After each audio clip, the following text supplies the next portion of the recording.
Monsieur, dame, Tanguy Koki.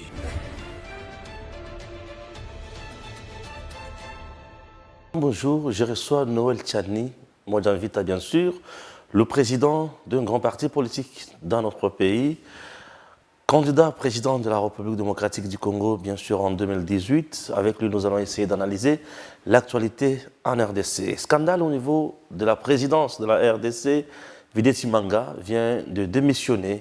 Chers compatriotes, quelle image donne ces scandales? Aujourd'hui, les gens peuvent encore donner vraiment de l'espoir ou espérer sur le régime Tshisekedi. Chers compatriotes, nous allons épingler plusieurs questions dans cette émission et vous ne serez pas déçus. Mais avant toute chose, suivez d'abord ceci. Aimer et servir son territoire est sa passion. Elle était seule à se battre pour que les Lualaba soient retenus comme province, écologie, chef-lieu. Un combat mené entre 2003 et 2006. À cette époque, beaucoup de celles qui ont rejoint les sentiers déjà battus et aplanis étaient ailleurs. Elle fut surnommée Honorable Sandoa, Honorable Lualaba. Mais une fois la province créée, elle renonça à y être nommée commissaire général ou commissaire spécial, au moins gouverneur. Aujourd'hui, elle occupe le 3e rang au gouvernement de la RDC. Un seul discours dans sa bouche, 2023, Fachi Béton ou rien. Qui dit mieux? Suivez. Par exemple, je parle du cas de ma province, le Lualaba, territoire de Sandoa. Effectivement, on a compris qu'avec les principes en disant que chaque groupement doit avoir un représentant et qu'on vient de pêcher chez moi.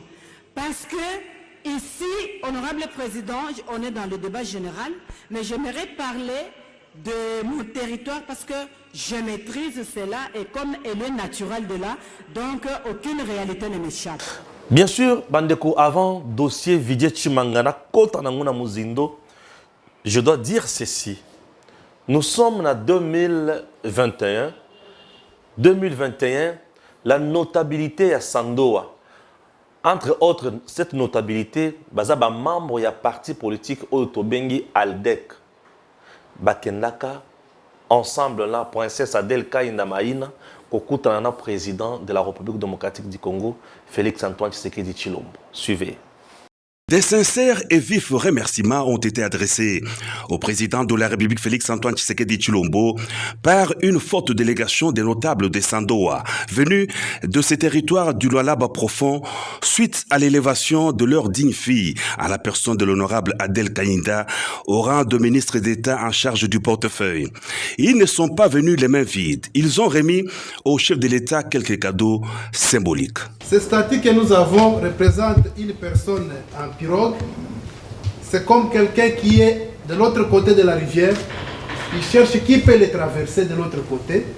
Alors cela signifie la maman princesse était de l'autre côté. On cherchait avec ses colis comment traverser la rivière. C'est pourquoi vous avez été là. Avec votre courage, vous l'avez aidé, vous l'avez élevé. C'est pourquoi nous vous présentons cette pirogue. L'image aussi de l'éléphant, c'est pour dire que l'éléphant a une mémoire qui n'oublie pas. Oui, et vous avez la mémoire de la République démocratique du Congo depuis le combat que vous avez mené. Absolument. Et des deux partout, l'éléphant passe. L'éléphant laisse des empreintes. Exactement. Alors vous, vos empreintes, ce sont vos réalisations que vous êtes en train de poser pour notre pays. Selon la délégation, il s'agit d'une fierté pour la population du territoire qui se voit honorée par la nomination de celle qu'elle appelle la princesse Adel Kainda Maïna à ses hautes charges d'État. Sandoa réitère son soutien au vaste programme du chef de l'État relatif au développement du pays, atteste la ministre d'État en charge du portefeuille. Nous sommes très très honorés parce que nous venons d'avoir un chef de l'État, le peuple d'abord.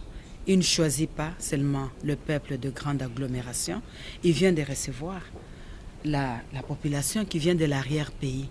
Et ça, c'est du premier dans notre pays. Nous allons l'accompagner et il va réussir son action. Le bilan qu'il aura à présenter en 2023 ne sera pas un bilan mitigé. Ça sera un bilan concret parce que c'est ce bilan qui va lui porter encore à l'étendard pour sa réélection de 2023. Basengaka biloko mibale pa ya président. Nzela oyo ezobima tina Sandoa wana RN 39 et basenga pe courant. Fachi asali nzela et au moment où je vous parle likambo ya courant ils a déjà bien placé, bien avancé pour esalema kuna.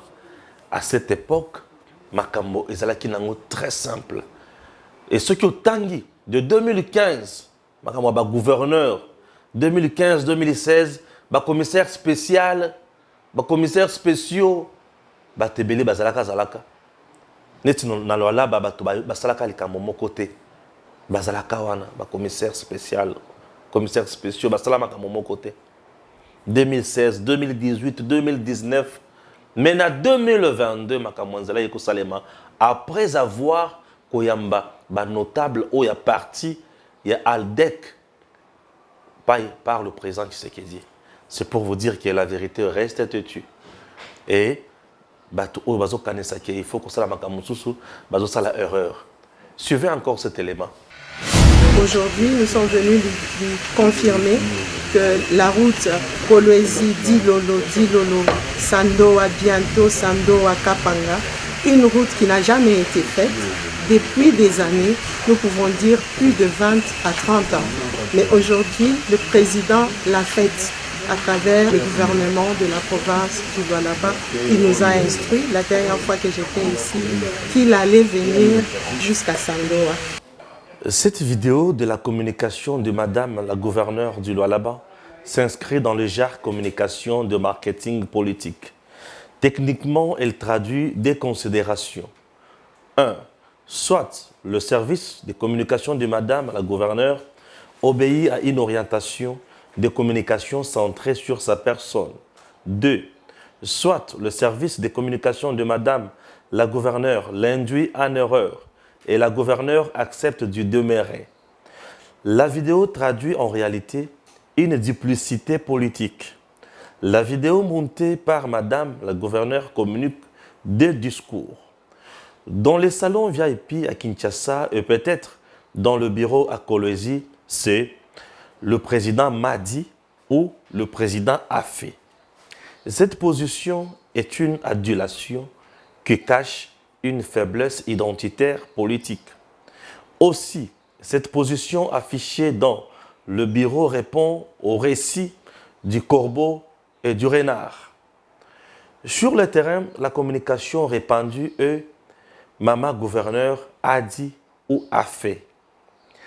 Ce deuxième message communiqué sur terrain est une catastrophe politique pour la réélection de Fachi au Lualaba. Tenez, le Lualaba n'est pas un fief conquis naturellement par le président à cause du fait que longtemps le Lualaba était sciemment déconnecté du président Fachi. Aujourd'hui, nous pouvons supposer que les nouvelles autorités travaillent pour une reconquête du Lualaba par Fachi sur le plan sociologique et politique. Mais lorsque le discours de marketing politique qu'on transmet dans la population ne reflète pas la reconnaissance selon laquelle c'est le président qui a fait, mais plutôt Madame la gouverneure, imaginez les conséquences d'opinion électorale.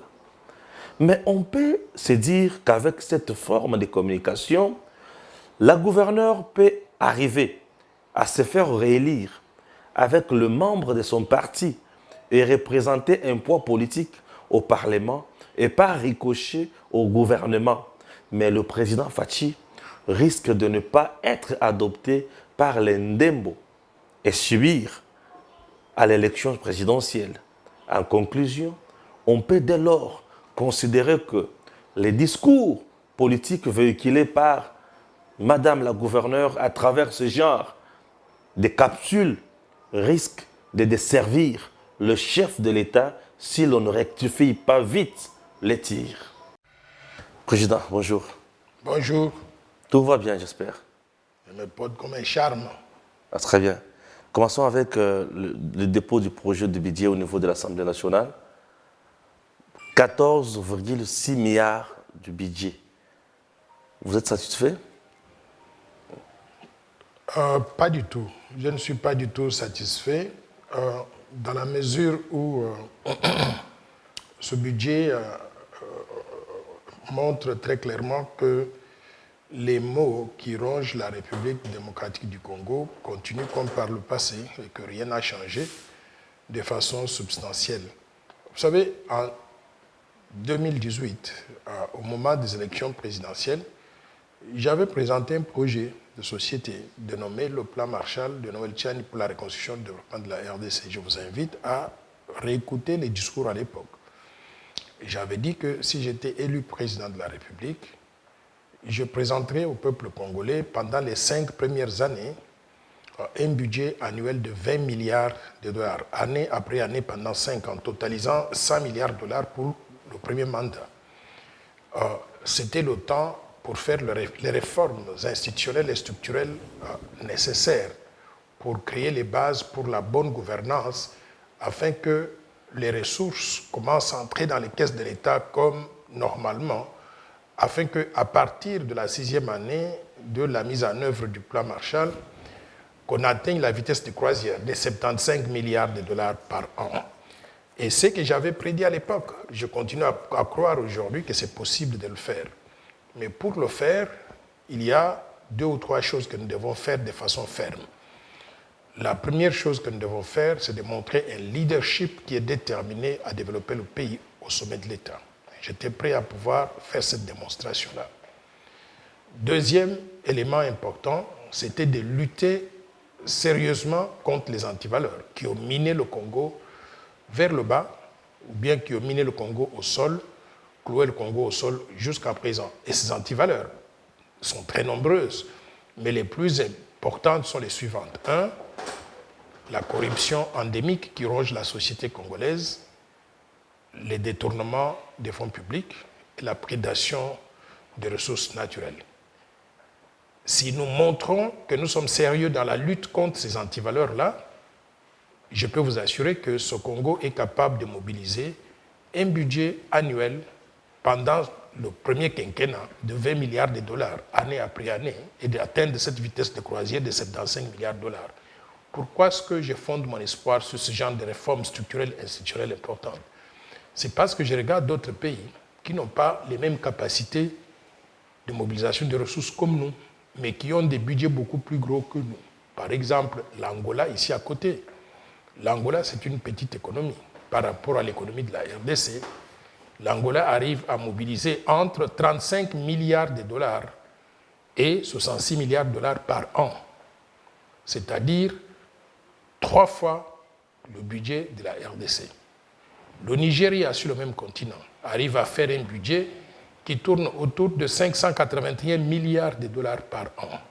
Donc, nous sommes capables d'une mobilisation accrue de ressources financières pour alimenter le budget national. Très bien. Nous menons la lutte contre ces antivaleurs-là de façon sérieuse et nous montrons que nous sommes sérieux dans ce que nous faisons. Président, on est totalement d'accord avec vous, mais on trouve que vous avez un peu trop dur quelque part. Pourquoi je dis ça? Le président Tshisekedi trouve un pays dans les conditions les plus difficiles, ou bien dirige un pays à essayer de trouver un pays dans les conditions les plus difficiles. Pourquoi je dis ça? Un pays qui était caractérisé par la gabegie financière, un pays qui avait presque tous les réseaux mafieux dans tous les secteurs, mais il ramène le budget de 3 milliards ou 4 milliards à 14 milliards. Vous ne voyez pas que c'est quand même un miracle opéré? Non, il n'y a pas de miracle. Et il ne faut pas comparer la médiocrité par rapport à la... La Covid nous a frappé, des crises sur le plan mondial, Président. Il ne faut pas comparer la médiocrité par rapport à la médiocrité. Il faut comparer la médiocrité par rapport à ce que nous devons être en tant que pays. Et ce pays est capable de beaucoup de ressources. Nous ne sommes pas n'importe quel pays sur l'échiquier mondial ou l'échiquier africain. Je vous ai parlé tout à l'heure là de l'Angola et du Nigeria, mais je vous parle du Congo-Brazzaville d'en face. Le Congo-Brazzaville, à moins que je me trompe, Si mes souvenirs sont bons, ils ont un budget qui avoisine donc les 14 milliards de dollars. Peut-être qu'il n'a pas connu le problème que nous avons connu ici. S'il vous plaît. Le Congo-Brazzaville a une population de 4 millions de personnes et nous avons 107 millions de personnes. Ils ont que le pétrole et le bois et nous avons 1100 minéraux métaux précieux différents. Nous avons le bois, le pétrole qu'ils ont là-bas, mais nous avons le coltan, le cuivre, le diamant, et ainsi de suite. Là, 1100 minéraux et métaux précieux différents. En d'autres termes, nous devons nous faire violence. Si nous continuons à nous comparer à des médiocres, ou bien à des années de performance ou de gouvernance médiocre, en réalité, c'est que nous n'avons rien compris. Moi, j'ai pensé que quand on change des gouvernances donc, dans un pays, c'est pour espérer réaliser le meilleur. Mais si on continue à se contenter donc, de ces petits efforts-là, parce que nous sommes nous-mêmes dans un système qui n'a pas combattu suffisamment la corruption, je pense que là, nous sommes en train de nous tirer dans la patte. Les Congolais de la République démocratique du Congo méritent mieux qu'un budget de 14 milliards. Très bien. Nous pouvons faire beaucoup mieux que ça, mais pour le faire, nous devons commencer par quoi? Par montrer un bon exemple au sommet de l'État que la corruption, le détournement des fonds publics, la prédation des ressources naturelles, les conflits d'intérêts, le favoritisme, ou tout ce qu'on peut dire donc d'antivaleur. Le monde a presque passé 2 ans asphyxié par la Covid, sans activité, sans mouvement, avec télétravail. Vous êtes économiste avéré. Ne voyez-vous pas que ça jouait négativement sur nos économies? Et dans une année, quand même, il ne faut pas confondre les choses. Oui. Il ne faut pas confondre les choses. La Covid a affecté tous les pays du monde. Bien ça, sûr que oui. Doute. Mais pendant que la Covid a affecté tous les pays du monde, il y a des pays comme l'Angola qui continuent à avoir des budgets de 35 à 66 milliards de dollars. Le Nigeria a un budget de 581 millions de dollars. Le Congo-Brazzaville, 14 milliards de dollars. Le Gabon, ainsi de suite. Là. Donc, il ne faut pas qu'on puisse retomber dans les erreurs du passé. Vous savez, lorsque Mobutu ne pouvait pas expliquer son échec en tant que président de la République, il disait « crise oyo eza mondiale ». Quand la crise est mondiale, donc acceptons la médiocrité au Congo. Moi, je dis non, nous pouvons faire mieux parce que nous ne sommes pas n'importe quel pays et nous avons plein de ressources naturelles. 14,6 milliards de dollars de budget national, ce n'est pas assez. Nous pouvons faire un budget dans ce pays-là, au moins 20 milliards de dollars, pour commencer pendant que nous faisons des réformes importantes et nous montrons à la face du monde et à tous les Congolais que nous sommes sérieux dans les réformes que nous faisons. Mais si le peu que nous avons commencé à faire, nous sommes, si je peux dire, donc, des amis de la corruption. Nous, à la minute qu'on arrête un voleur, qu'on le met à Makala, il commence à vous dire j'ai mal aux pieds, mal aux dents, mal au ceci, vous le sortez, il commence à se promener comme si rien n'était. Quelle est la leçon qu'on donne donc à tout le monde?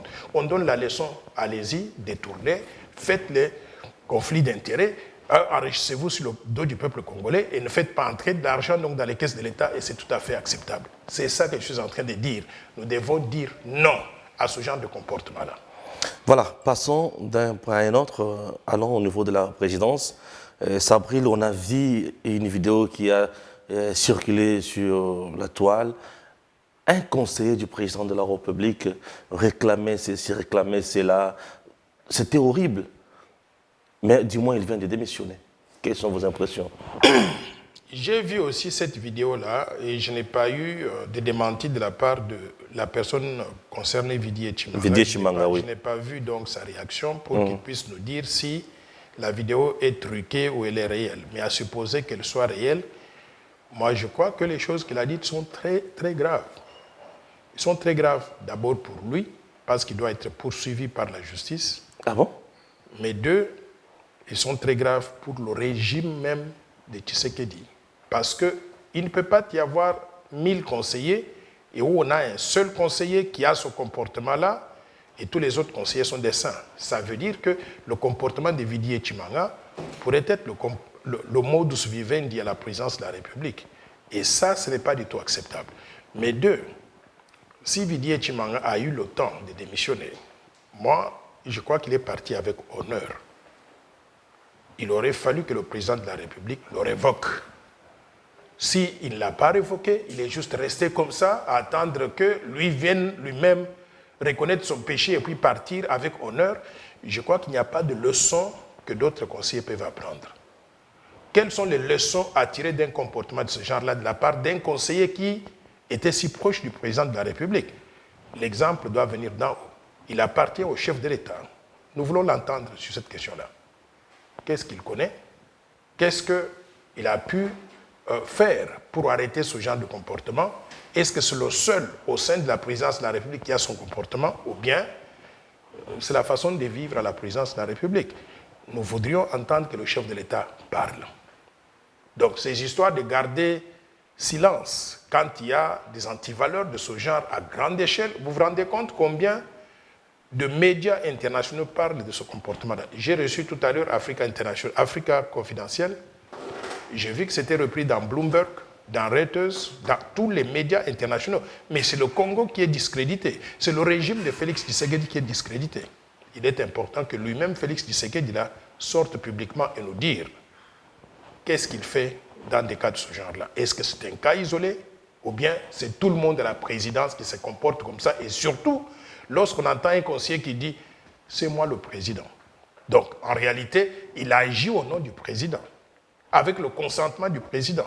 Je souhaiterais que le chef de l'État puisse se mettre debout en disant « je ne vous connais pas, je ne suis pas d'accord avec ce que vous avez fait, et voici les sanctions exemplaires que je vais mettre en place pour éviter que cela ne puisse se reproduire encore avec d'autres conseillers. » Mais il se réclame d'avoir financé la campagne du président. Bon, vous voulez que je vous dise quoi? Moi, je n'étais pas là quand ils ont fait leurs arrangements. Donc, quand on est dans un système politique où il y a tout le temps des arrangements entre des individus, soit des gens qui... Il faut qu'on ait ce qu'on appelle donc des lois pour le financement des campagnes électorales. Si il n'y a aucune loi, tout est permis. Un individu vient, il donne de l'argent à un candidat et il devient président de la République, il prend toutes les mines du pays, il lui donne et puis il commence à se balader à travers le monde pour récupérer son argent. C'est ça que ça veut dire. Mais moi, je trouve que c'est dangereux lorsqu'on est dans un pays où un individu peut aller dans un pays étranger, aller signer des accords avec des firmes étrangères. J'ai compris qu'il a signé, qu'il a parlé donc d'une firme, Ivanhoe. Mais c'est très grave. C'est très grave. Donc, je considère qu'il faut qu'on ait des lois qui réglementent le financement des campagnes de façon transparente pour que ces genres d'événements malheureux qui compromettent la probité des finances publiques de la RDC, pour que ces événements malheureux soient interdits. Avec un tel comportement, pensez-vous que des investisseurs sérieux peuvent vraiment venir en RDC? Nous avons passé les 4 dernières années du régime de Félix Tshisekedi. Bon, les seuls investisseurs qu'on a vu venir donc en RDC, c'est Van Damme. Je ne sais pas qu'est-ce qu'il a apporté comme argent. Et qui d'autre encore qui est venu? Donc, des chanteurs là, les Wenge qu'on a attirés pour qu'ils viennent ici faire des concerts. Donc, je ne vois pas d'investisseurs sérieux. Pourquoi? Parce que tous les gens sérieux qui analysent la situation de très près considèrent que le risque est très grand. Dans les déclarations de Vidi Chimanga, il dit, venez, vous êtes des investisseurs, venez donc en République démocratique du Congo, c'est moi, Vidi Chimanga, qui vais vous garantir la sécurité de vos investissements. Mais c'est très grave. Nous avons des investisseurs étrangers qui viennent ici dont la sécurité des investissements est garantie par un individu. Mais c'est très grave. D'où je considère qu'on n'a pas eu d'investisseurs étrangers parce que le système politique est pourri, parce que la corruption est bâtie dans le système et parce que nous n'avons pas prêché par l'exemple.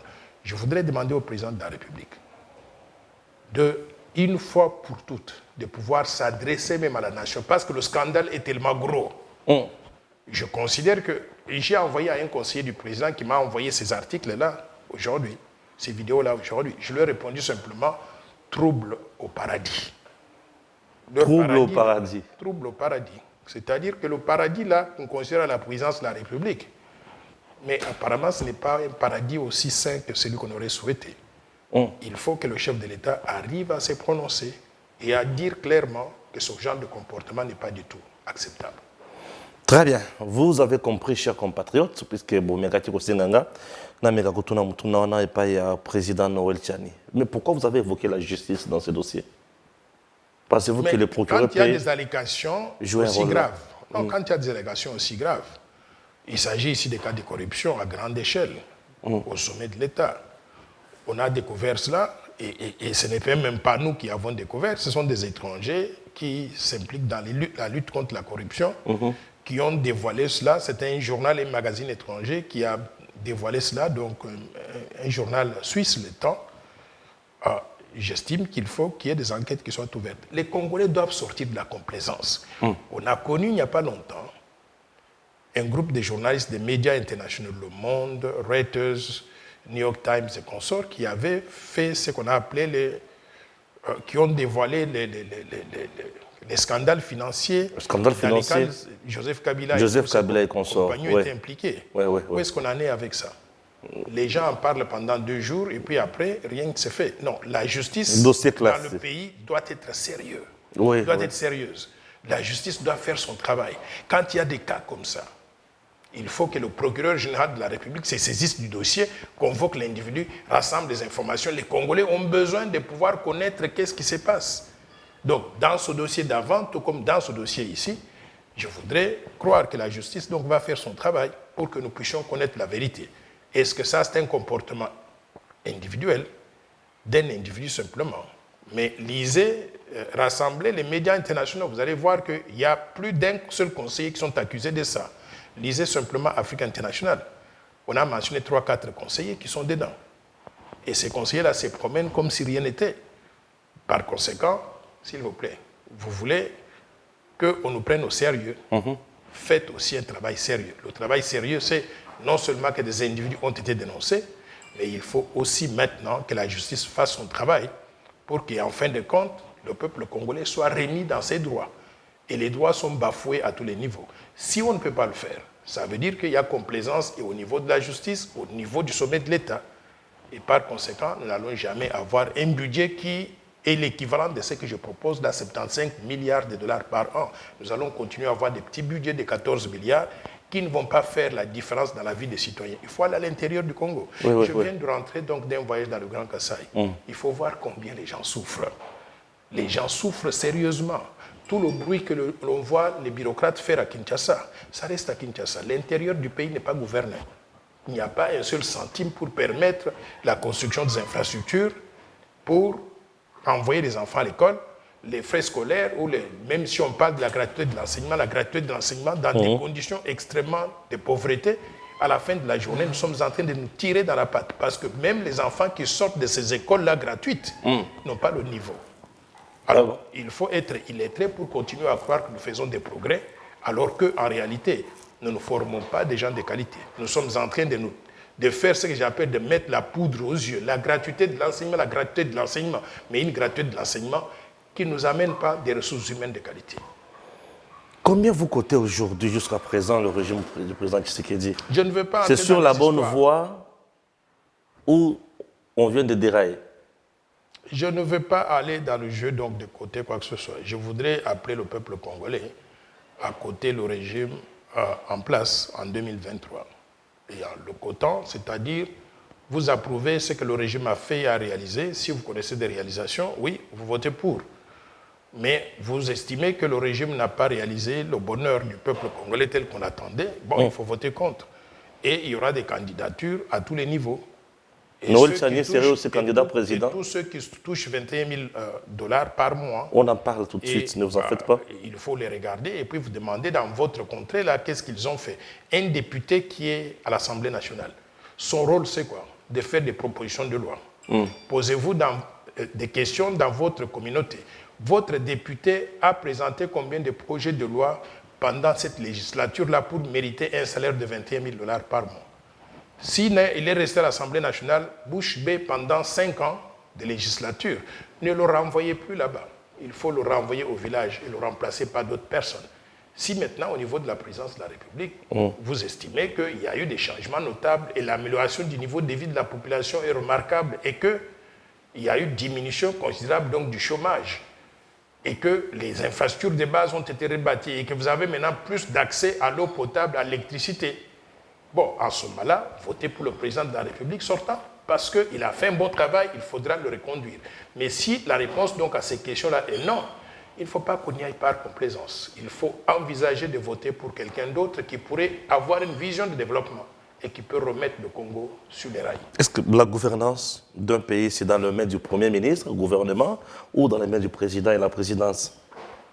Si je suis président de la République, je donnerai à ce pays un Premier ministre qui pourra travailler avec moi, mais qui pourra garantir cette gouvernance-là, ce bon fonctionnement des institutions à ce niveau.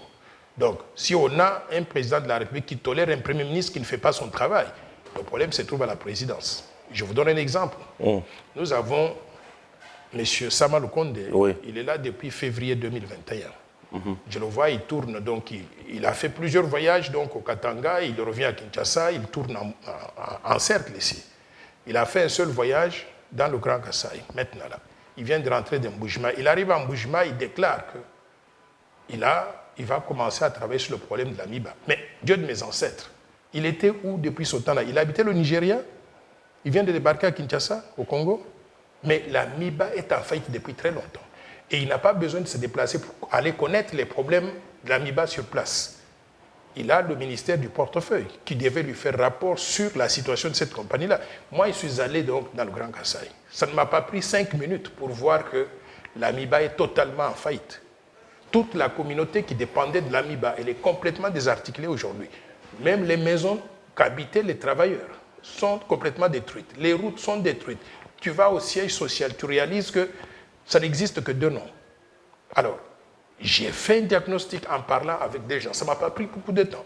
La MIBA a besoin de 350 millions à 500 millions de dollars pour être restructurée, pour être remise sur le bon chemin.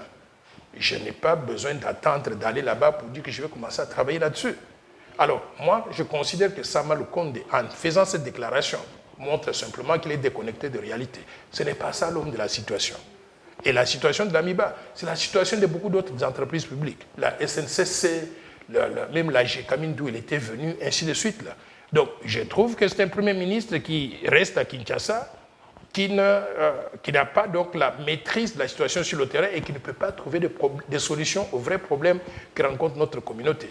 Par conséquent, je me serais attendu qu'il arrive là-bas en disant « Je suis venu vous apporter la solution au problème de la MIBA. Je vous amène un chèque de 350 millions de dollars, restructurons la MIBA maintenant. » Mais quand il dit il va commencer maintenant à travailler sur ça, pour trouver la solution, ce sont des promesses électorales qui montrent simplement qu'ils n'ont rien fait et ils veulent qu'on leur donne un chèque en blanc en disant en 2023, votez encore pour nous, nous allons continuer à vous promettre des choses. Messieurs, réveillez-vous, ça ne marche pas comme ça. Sama Lukonde et son gouvernement, ils ne vont pas trouver des solutions au problème de la MIBA. Ils ont échoué et il faudrait les sanctionner en 2023. Très bien. Les députés qui touchent 21 000 $, vous pensez que c'est beaucoup par rapport à ce qu'ils font comme travail? Bon, d'abord, je ne peux pas confirmer ou infirmer le fait que les députés touchent 21 000 $ par mois. Donc ça appartient aux députés de nous le dire. Ouais. Ça appartient au bureau de l'Assemblée nationale de le confirmer. Mais maintenant, moi, ce qui me tracasse, c'est quoi? Ce n'est même pas le montant de 21 000 $ qui me préoccupe. Ce qui me préoccupe, c'est le manque de transparence dans la gestion des affaires de l'État. Les fonctionnaires de l'État, ils touchent combien? Quelle est la grille des salaires? Quand vous êtes député, vous êtes sénateur. Et quand vous êtes professeur d'université, enseignant de l'école primaire et secondaire, quand vous êtes policier et militaire, et vous êtes président de la République ou président du Sénat, président de l'Assemblée nationale, chacune de ces personnes-là touche combien? Je souhaiterais qu'on soit dans un pays où il y a la transparence dans la gestion des finances publiques, qu'on publie la grille des salaires. Si elle ne fait pas honte à ceux qui touchent plus d'argent que d'autres, on devrait la publier. Le président de la République, il touche combien? Le président du Sénat, il touche combien? Le président de l'Assemblée nationale, un ministre, tout ce monde-là, jusqu'au plus petit, donc au planton dans l'administration publique, on doit être en mesure de connaître son salaire. Si on cache, il y a des problèmes. Donc, je souhaiterais plutôt mettre l'accent sur ces questions de transparence-là, plutôt que de m'attacher ou m'accrocher à un chiffre, 21 000 $ ou 20 000 $ ou 14 000 $. J'ai entendu beaucoup de chiffres en ce qui concerne la rémunération des députés. Et je souhaiterais aussi que les gens ne s'attendent pas à ce que les députés viennent trouver des problèmes, des solutions aux problèmes dus au manque de présence de l'État dans notre pays. Il n'appartient pas à un député d'aller construire donc les ponts avec son salaire. Il n'appartient pas à un député d'aller construire les écoles ou les hôpitaux avec son salaire. Donc, il faut que les gens puissent s'ajuster à ce raisonnement. Le salaire du député doit lui permettre de vivre décemment et de se concentrer au travail du député. Très bien. S'attendre à ce qu'avec ce petit salaire-là, qu'il puisse être amené à faire beaucoup de choses pour la communauté, je crois que ce n'est pas comme ça que ça doit marcher. Merci. Récemment, le président de la République a procédé au lancement des travaux de la construction des routes au niveau du Kasaï central. D'abord, la route qui quitte Kananga, le centre-ville, vers la frontière de l'Angola. La route s'appelle Kalamambuji, 230 km. De Kananga égale jusqu'à Kamweshi, 150 km. Un pont sur la rivière Lulua, de 150 mètres, et 50 km de voiries urbaines à réhabiliter ou à construire au niveau des Kananga. Quelles sont vos impressions par rapport à ça? J'ai suivi avec intérêt le voyage du président de la République dans le Grand Kasaï en allant à Kananga pour lancer ces travaux-là. Le fait de voyager, d'aller là-bas, c'est une bonne chose qu'il faut saluer. Le fait de vouloir construire des infrastructures qui manquent, c'est une bonne chose qu'il faut saluer. Mais je suis sincèrement déçu, choqué, estomaqué d'entendre que la route de Kalambambou jusqu'à Kananga sera en terre battue. On dit au moins pendant les 2 prochaines années. Pourquoi faire une route en terre battue, sachant bien que les pluies diluviennes vont emporter ces terres battues? Avant les 2 prochaines années, il n'y aura plus de route comme toujours et puis on recommence à zéro. Pourquoi ne pas faire directement une route goudronnée ou bien cimentée ou bétonnée? Il s'appelle Fachi Béton. Pourquoi ne pas faire une route en béton? Et pourquoi il va faire donc des routes en terre battue? Moi, je trouve que c'est très grave. Et puis en plus de cela, je déplore la vision parcellaire du chef de l'État. On va faire une route qui part de Kalambambouji, de la frontière avec l'Angola, qui arrive jusqu'à Kananga. Mais on n'a pas eu l'intelligence et la sagesse de regarder que le Grand Kasaï, c'est un ensemble, qu'une seule route comme ça qui s'arrête, pouf, à Kananga, ne résout pas les problèmes de connectivité des différentes provinces. Moi, j'ai fait 2 semaines dans le Grand Kasaï et j'ai trouvé que des 5 provinces issues du démembrement du Kasaï oriental, du Kasaï occidental, c'est comme des États indépendants. Il n'y a pas de communication, de voies de communication entre ces provinces-là. Si on veut développer le Grand Kasaï et arrêter l'exode massif de Kasaïens qui vont vers le Katanga, Kinshasa ou d'autres provinces à la recherche de meilleures opportunités. Pourquoi? Parce que chez eux, il n'y a pas eu d'investissement de l'État depuis plusieurs décennies et par conséquent, la misère de la population, elle est totale.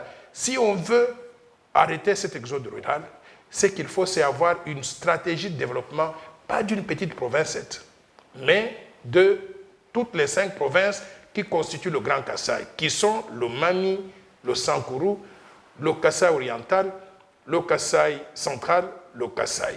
Donc ces 5 provinces-là, il faut arriver à avoir une vision de développement, un plan pour les développer ensemble, parce que c'est un ensemble cohérent. Vous faites une chose, simplement, ça s'arrête dans une province, ça n'a pas d'impact sur le reste.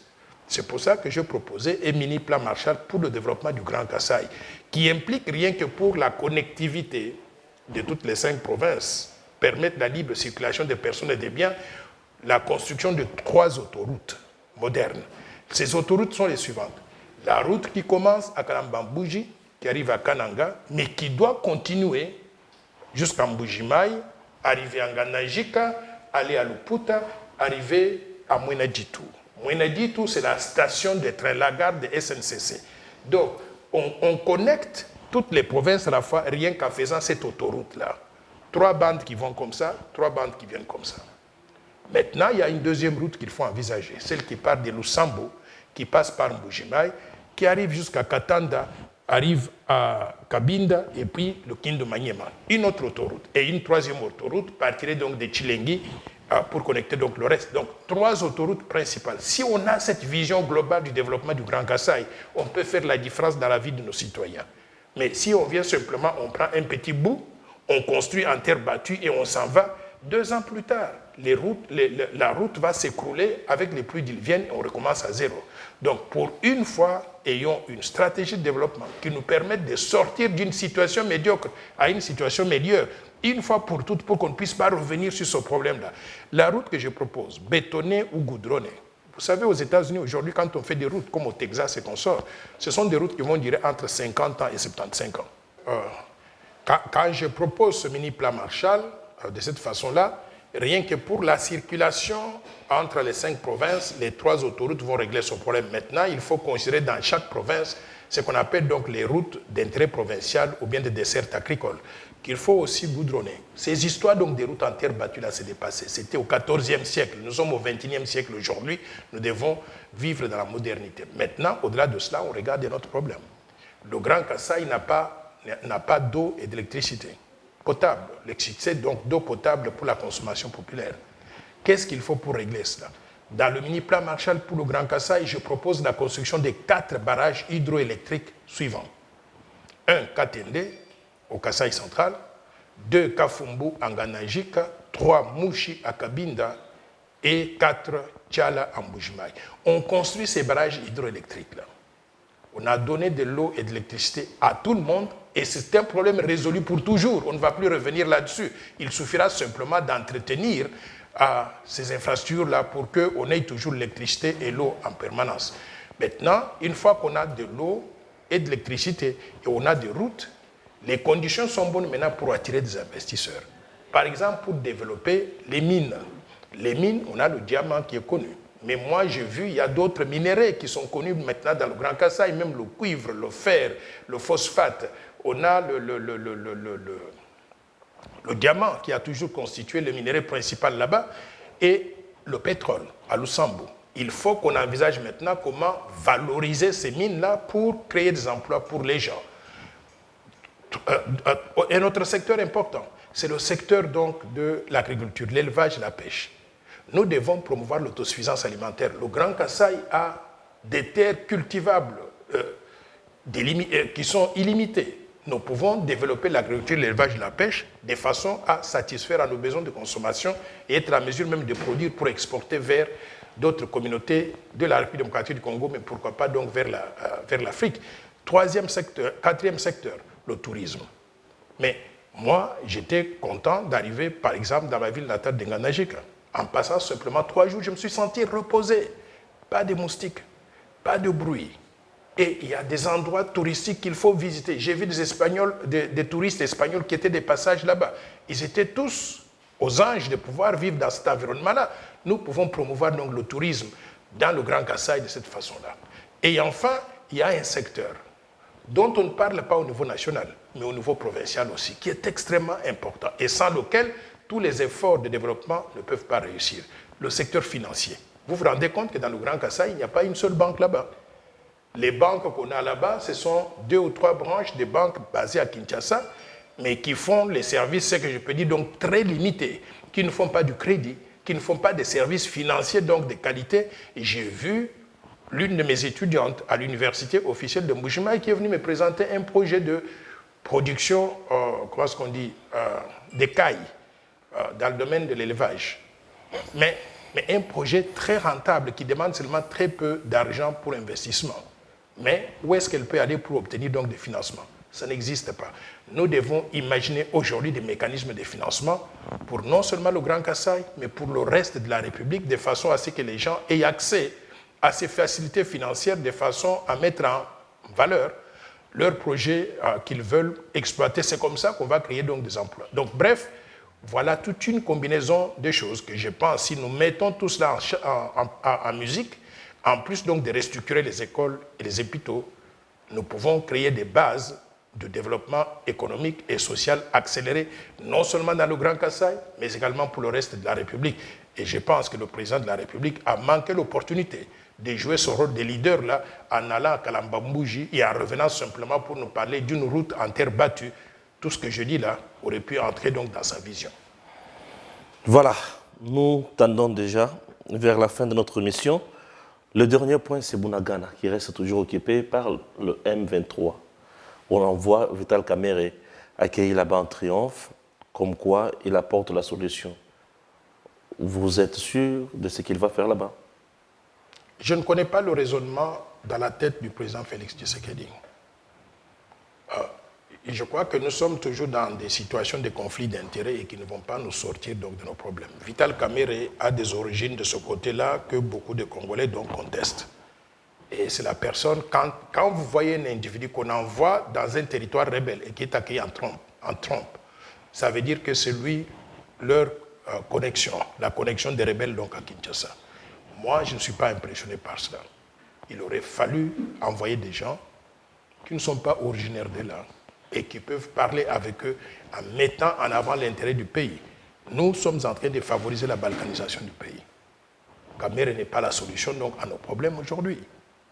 Je ne sais pas ce que le président Tshisekedi donc envisage de faire, mais nous constatons simplement que Bunagana est occupé et depuis un certain temps, on a demandé à l'armée congolaise d'arrêter les combats, de ne pas libérer Bunagana par la force, et en disant nous allons pouvoir négocier. Et maintenant, on envoie Camere pour aller négocier. Je ne suis pas impressionné par ça. Donc, ça, c'est la vision du président de la République. Je ne suis pas d'accord avec cette vision-là. Je ne suis pas du tout d'accord avec cette vision. Je continue à penser aujourd'hui que si les Rwandais ont occupé Bunagana et qu'ils ne veulent pas partir, nous devons les déloger par force avec les FARDC. Et si nous ne pouvons pas le faire, ils vont nous faire du chantage. Et ça va aboutir, cette histoire de Camere là, ça va aboutir à quoi? À l'infiltration que nous avons toujours connue jusqu'à présent, parce qu'on va nous dire, maintenant pour arrêter la guerre, on va maintenant faire entrer ces rebelles ou ces soi-disant Rwandais là dans nos institutions de la République et on n'est pas sorti de l'auberge. Merci. Alors, vous pouvez aussi avoir un mot de la fin? Oui. Et puis un message au peuple congolais. Pour conclure, je voudrais dire que d'abord, nous avons un parti politique qui a été agréé par le ministère de l'Intérieur maintenant, qui s'appelle la Force du Changement, qui met l'intérêt du Congo avant toute autre considération. Nous voulons promouvoir l'intérêt national, le développement économique et social accéléré, lutter contre la mauvaise gouvernance, mettre en place un système d'état des droits fonctionnels et de bonne gouvernance pour exploiter les ressources naturelles du pays au profit de tous les Congolais. Ce parti politique s'appelle la Force du Changement. Pour y adhérer, s'il vous plaît, vous pouvez envoyer vos messages WhatsApp au numéro de téléphone suivant. Plus 243 82 00 00 988 ou bien plus 243 85 210 22 22. Nous sommes ouverts à recevoir tous les Congolais. Nous allons avoir des représentations à travers tout le pays. Et nous allons compétir dans les élections qui arrivent en 2023 à tous les niveaux. S'il vous plaît, venez. Si vous voulez être candidat de la Force du Changement, là où vous êtes, exprimez-vous et nous allons pouvoir travailler avec vous, travailler avec tous les Congolais dans l'intérêt du développement de la République démocratique du Congo et du peuple congolais. Je vous remercie. Merci. Messieurs, dames, Tanguy Koki.